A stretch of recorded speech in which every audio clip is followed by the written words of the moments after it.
கொண்டிருக்கக்கூடிய கழகத்தின் முன்னணி செயல் வீரர்களே, இந்த நிகழ்ச்சி இவ்வளவு சிறப்பாக இங்கே நடைபெறுவதற்கு காரணமாக இருக்கக்கூடிய இந்த பகுதி கழகத்தின் செயலாளர்களே, ஒன்றிய செயலாளர்களே, உங்கள் அத்தனை பேருக்கும் என் வணக்கத்தையும் நன்றியையும் இங்கே தெரிவித்துக் கொள்கிறேன். எனக்கு இது மிகவும் மகிழ்ச்சிகரமான ஒரு நாள். இந்த கடலூரிலே இன்று இந்த மேடையிலே பேசிய பெண்களை பார்க்கும் பொழுது பெண் விடுதலை என்பது மிக விரைவிலே கிடைத்துவிடும் என்ற ஒரு நம்பிக்கை எனக்கு தந்திருக்கிறது.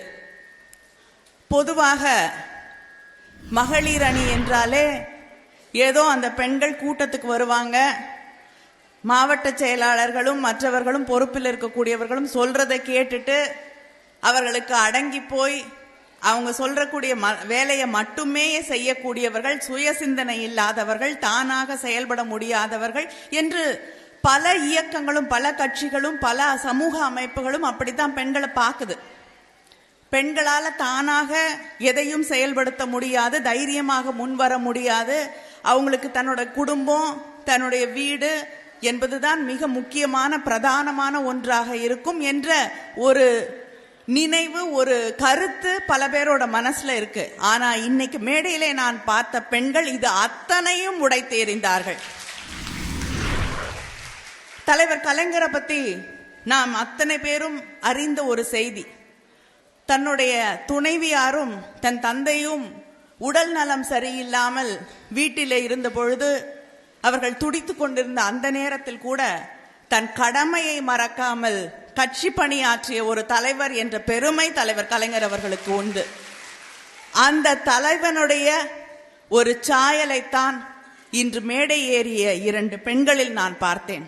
அவர்களுக்கு நான் தலைவணங்கி வணக்கத்தையும் என் நன்றியையும் தெரிவித்துக் கொள்கிறேன். 2 பேர், ஒருவர் பிள்ளை உடல்நிலை சரியில்லை என்று ஆஸ்பத்திரியில இருக்கு, நான் விட்டுட்டு வந்தேன் என்று அந்த மேடையிலே ஒரு பெண்மணி வந்து பேசுகிறார். யோசிச்சு பாருங்க, எத்தனை பேருக்கு அந்த தைரியம். எனக்கு ஒரு கடமை இருக்கிறது. இந்த ஆட்சி, இந்த 5 ஆண்டுகளாக இங்கே தமிழ்நாட்டில் இருக்கக்கூடிய ஆட்சியை நம்ம தூக்கி எறியணும், அது என்னுடைய கடமை என்று குடும்பத்தை ஒதுக்கி தள்ளிவிட்டு, தன் பாசத்தை ஒதுக்கி தள்ளிவிட்டு ஒரு தாய் இந்த மேடைக்கு வந்திருக்கிறான்னா நிச்சயமாக நம்மளுடைய வெற்றி உறுதியாகிவிட்டது. இந்த சமூகம், ஒரு பெண் ஒரு ஆண் வந்து எதை வேணாலும் விட்டுட்டு போலாம், பொறுப்புகள் எல்லாம் உதறி தள்ளிட்டு சமூகம் என்று நினைத்து கொண்டு போலாம், அதை பத்தி யாரும் ஒன்றும் சொல்ல மாட்டாங்க. ஆனா இதையே ஒரு பெண் செய்தாள் என்றால் ஒத்துக்க மாட்டாங்க. அவ குடும்பத்தை விட்டுட்டு போயிட்டா, கணவனுக்கு உடல் நிலை சரியில்லைன்னா கூட விட்டுட்டு போயிட்டா என்று தூற்றுவார்கள், புழுதிவாரி இறைப்பாங்க.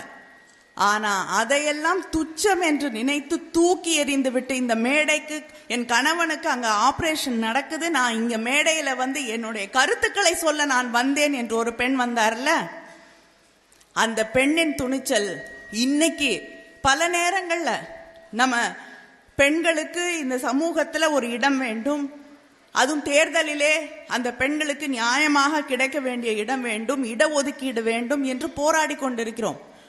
மத்தியிலே பாராளுமன்றத்திலே 33% இடஒதுக்கீடு, நாடாளுமன்றத்திலும் சட்டமன்றத்திலும் வேண்டும் என்று போராடி கொண்டிருக்கிறோம். திராவிட முன்னேற்ற கழகமும் தலைவர் கலைஞர் அவர்களும் தொடர்ந்து இதற்காக குரல் கொடுத்து கொண்டிருக்கிறார்கள்.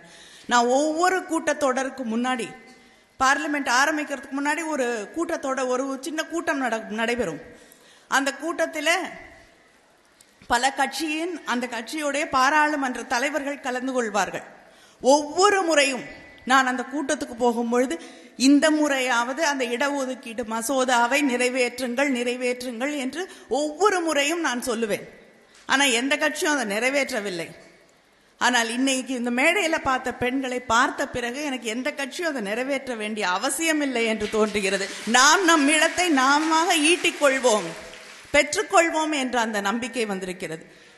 அவ்வளவு தெளிவாக, அவ்வளவு தைரியமாக இங்கே இருக்கக்கூடிய பெண்கள் பேசுகிறார்கள், உழைக்க தயாராக இருக்கிறார்கள்.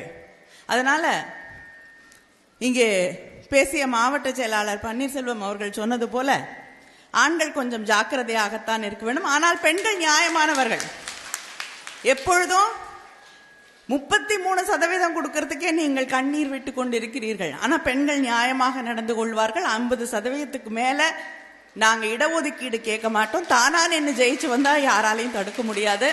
ஆனால் நிச்சயமாக அதற்கு மேல் கேட்க மாட்டோம் என்று நான் உறுதி அளிக்கிறேன். இந்த தேர்தல்ல நமக்கு 2 கடமை இருக்கு. ஒன்னு, இந்த ஆட்சியை தூக்கி எறிய வேண்டும். அது நிச்சயமாக நீங்கள் செய்வீர்கள். நான் உங்ககிட்ட வந்து சொல்ல வேண்டிய அவசியம் இல்லை. நீங்க மேடையில பேசினதெல்லாம் பார்த்தப்புறம் எனக்கு அந்த நம்பிக்கை நிச்சயமாக வந்து விட்டது. நிச்சயமாக இந்த ஆட்சி தூக்கி எறியப்படும். அந்த நம்பிக்கை